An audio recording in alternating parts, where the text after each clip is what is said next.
Do you even hear yourself, Dad? The words slipped out before I could pull them back. But his expression didn't soften. If anything, it grew harsher. You're worthless, uneducated trash, he said. Each syllable deliberate, slicing me out of the family. As if with a knife. Mom didn't even wait for him to finish. Get out. You're nothing, she snapped. Her voice trembling just enough to betray the truth. She knew she had gone too far. But pride sealed her lips from taking it back. The room felt suffocating. Heavy with years of unspoken resentments and quiet rivalry. The sting in my throat wasn't from tears, but from the truths I had buried. Swallowed again and again just to keep us together. I lowered my gaze to the scuffed linoleum beneath my shoes, following the lines and cracks, letting their words dull into background noise. My mind drifted to the life they never knew I had built. No framed diplomas on my walls, sure, but in my account sat $60 million. Every dollar earned quietly, intentionally, away from their pity, away from their judgment. I didn't shout back. I didn't plead. I simply gave a nod and walked toward the door. The winter wind outside cut at my skin, but it was nothing compared to the chill I'd just left behind in that living room. I slid into my car, the engine's hum, drowning out Mom's muffled voice calling after me. Not to stop me, but to make sure the neighbors believed her side. The road stretched out in silence, city lights smearing into streaks across the glass. In the mirror, I watched their porch fade into shadow, until it was swallowed completely. By the time I reached the town's edge, my choice was already made. Tomorrow I wouldn't just walk away. I'd disappear into a world they never imagined I could touch, let alone own. That night, as waves crashed outside my window, I stared at the horizon and whispered, "They'll know soon enough." Dawn broke across the Atlantic, in a ribbon of gold. The kind of morning that makes you believe the world still keeps its secrets. Barefoot on the balcony of my Florida beachfront mansion, I let the salt air twist through my hair, the ocean's rhythm washing away the chaos I had abandoned only 12 hours before. Below me, the waves kissed the sand, and the still pool reflected the rising sky. From inside came the muffled stirrings of staff, coffee brewing, breakfast set. But I stayed where I was, letting the sea drown everything else out.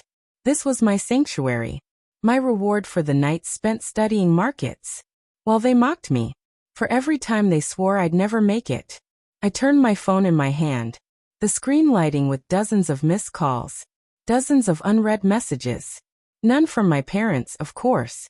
They likely pictured me sleeping in a car, maybe begging for scraps of help. Instead, I opened my private banking app. The numbers glowed on screen, a silent testimony to what I had built. Tech startups, property flips, investments in minds sharper than mine, but invisible until I gave them the backing. I'd learned long ago. Power doesn't shout. It whispers. It waits. It strikes when ready. After breakfast, I wandered the marble halls, fingertips brushing cool stone. Every detail, from Italian chandeliers to hand-carved mahogany doors, chosen with purpose. Not just a house, but a statement. That afternoon, I called my realtor. Bring everything out of storage. I want it fully set up within a week, I told her. My voice calm though inside. I could already imagine the waves this news would send crashing back home. The breeze followed me out onto the terrace. As I opened my laptop, a headline caught my eye. A business acquisition I had worked on for months was now public. My name wasn't on it. It didn't need to be. 3 weeks. That's all it would take. 3 weeks before my silence turned into their obsession. 3 weeks before the truth echoed louder than any words I could say. And when it did, I wouldn't be the one knocking on their door. It began with one message from my cousin Mia. "Where are you living now? I heard something crazy." I stared at it, coffee cooling in my hands. Crazy, that's how they always labeled what they couldn't understand. Anything that didn't fit neatly into the story where I was the disappointment, the failure, the one who never measured up. I typed back only 2 words. Florida coast. No emojis. No explanation. Just enough to leave her wondering. By evening, I could already feel the ripple. My brother's fiancé liked a photo. On my private Instagram, a neighbor from my parents' street sent me a friend request. She would never have dared before. Dad called. I let it ring. The next morning, I sat on the edge of my infinity pool, the water brushing against my legs while the housekeeper unpacked a shipment of art from storage. One canvas, a massive oil painting of a storm breaking over the sea, caught the sunlight in a way that felt almost like a warning. This time, it was Mia who called. I answered. They're saying you disappeared because you're broke, she whispered, as though passing on a forbidden secret. I gave a quiet laugh. Broke people don't live where the ocean meets their bedroom windows. There was silence, then her voice softened. So it's true. You bought a place out there? I didn't buy it, Mia, I said. I built it. That silence, better than applause.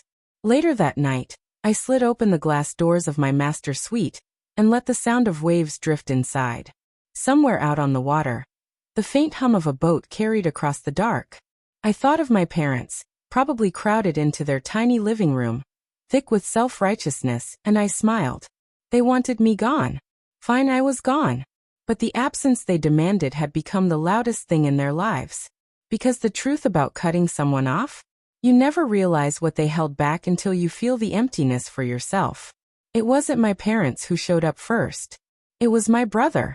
I saw him from the balcony before the front gate even opened. Same walk, same smirk. The one he wore at every family dinner, like he was the smartest one in the room. The security guard's voice came through my line. Ma'am, he says he's family. I leaned against the railing, the wind pulling through my hair. Make him wait 10 minutes. When I finally came down, he was leaned against his car, phone in hand. Nice place, he said, glancing up with that casual arrogance of someone who thinks everything might belong to him if he just asked. What do you want, Adam? He shoved his hands deep in his pockets. Mom's worried. And Dad, well, they just want to talk. I raised an eyebrow. Is this concern? Or did you come to check the rumors so you can take them back? He didn't bother lying. They're saying you lucked into something. Won a lottery, maybe. He shifted. I told them that I couldn't possibly have earned it. I cut in. He looked uneasy. Silence can weigh heavier than anger. And I let it stretch until he started fiddling with his keys. Finally, he muttered, they want to see you. I drew a slow breath. No, Adam. They want to see what I have. His jaw tightened. For a second, something flickered in his eyes. Not guilt, envy. And then it was gone. Before he left, his gaze lingered on the mansion, sweeping across the terrace that looked out over the ocean. You should come back for dinner sometime, he said under his breath. I smiled cold. Maybe. But next time, tell them to come themselves. I'm done passing messages through you. As his car disappeared down the drive, I turned back toward the house, sunlight glinting off the glass walls. I knew what would happen next. If Adam had seen this place, my parents wouldn't be far behind. The tide was turning, and they didn't even realize how far from shore they'd drifted. They didn't call. They just arrived. I was in the kitchen, the scent of fresh coffee filling the air, when I heard the crunch of tires on the gravel. Through the floor-to-ceiling windows, I caught sight of Dad climbing out of the passenger side, shoulders squared like he was walking into a fight. Mom followed, sunglasses on, though the sky was overcast. She wore them when she didn't want anyone reading her eyes. The doorbell rang, a soft, refined chime that didn't belong to the life I left behind. I let it sound twice before I opened the door. Dad's eyes swept the foyer. The marble floors, the glass, the flood of ocean light. He didn't step in. So it's true, he said. No hello, no how are you, just accusation wrapped as fact. Mom's voice was cooler. Adam wasn't lying. You really live here? I do, I replied, leaning against the frame, deliberately casual. They exchanged a glance. In that quiet, I felt the weight of all the years they measured me against their narrow standards. The degrees I didn't get. The jobs they thought were beneath me. The life they were sure I'd never build. Where did you get the money? Dad finally asked, his tone sharp as glass. I held his stare. By not wasting my life proving myself to people who never believed in me. Mom stepped forward, her voice soft, calculated. We could work together. You could invest in the family business. Help us grow. It wasn't concern. It wasn't curiosity. It was need. I glanced past them, out to the horizon, waves rolling in. Funny. When I needed family, you told me to get lost. Now you're here, asking for help. Dad's jaw clenched. Mom pressed her lips into a thin line. Neither spoke. I think we're done, I said, and shut the door before they could answer. Their voices muffled as they walked back to the car. But I knew this wasn't over. This was just the first crack in the dam. The calls began the next morning. Not hesitant this time, but steady. Persistent. The calls never stopped. First Mom, then Dad, then Adam, and even Mia. Each voicemail carried a different tactic. We're still family. You're being unreasonable. You owe us a talk. By the fourth day, the pretense of reconciliation had faded. In one message, Dad's voice hardened. You can't just cut us off. We made you. We raised you. We have a right to this. I listened to that one twice. Not because it hurt, but because of how skillfully he twisted the past to paint himself as the victim. Then came the email. Mom's name was on it, but I could practically feel Dad dictating every word. Long, winding paragraphs about legacy, family honor, and keeping wealth in the bloodline. It wasn't a request anymore. It was a demand. That evening, I sat beside the fire pit on my terrace, staring out at the endless black ocean beyond the glass rail. Flames flickered against my wine glass as I thought about all the times I'd swallowed my voice just to keep the peace. I had built this life carefully, deliberately, so I'd never have to beg at anyone's door.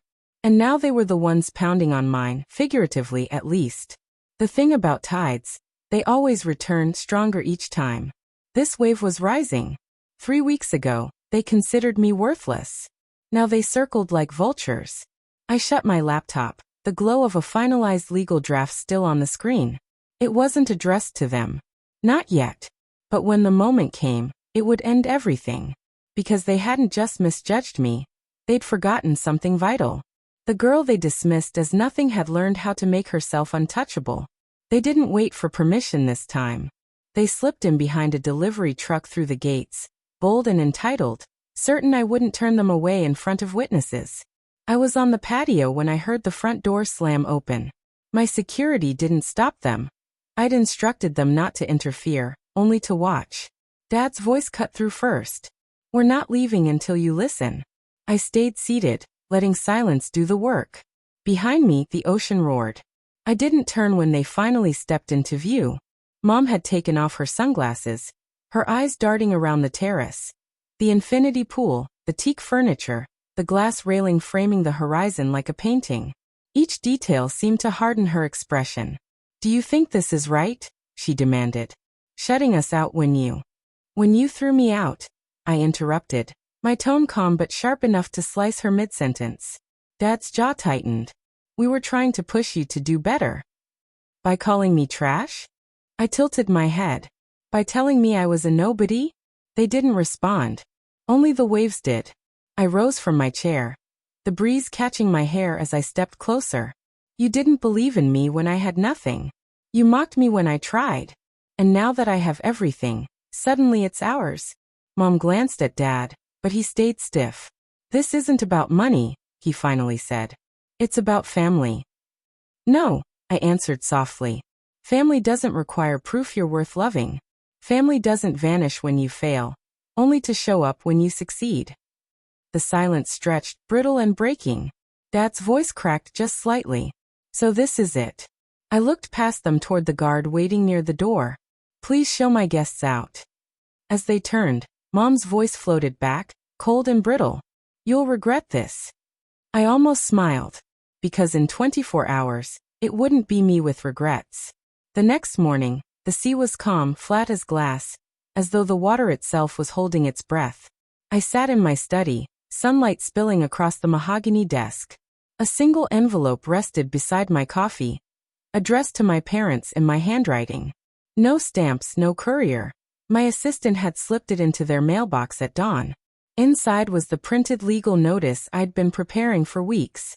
One bold paragraph stood out, effective immediately. All prior agreements, financial ties, and obligations between myself and the recipients are null and void. Any attempt to exploit my name, likeness, or reputation will result in legal action. Below it, my signature.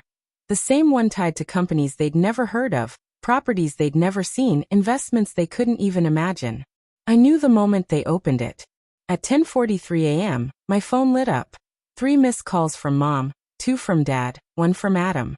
By 10:58, a single text from Mia. They're losing it. I closed my laptop and stepped onto the terrace, the salty breeze tugging at the edge of my robe. Below me, the ocean stretched on endlessly, each wave flashing like polished steel. They had called me trash, a nobody. They tried to crush me into the small box they had built. But I had created something beyond their reach. As I sipped my coffee, I felt no rage, no gloating, only peace. Because the sharpest revenge is silence. The kind that doesn't need to be shouted, only felt. And in that cramped living room where they once told me to disappear, they now sat with a single sheet of paper making one thing clear. I was gone for good. And in the echo of that truth, I finally closed the door.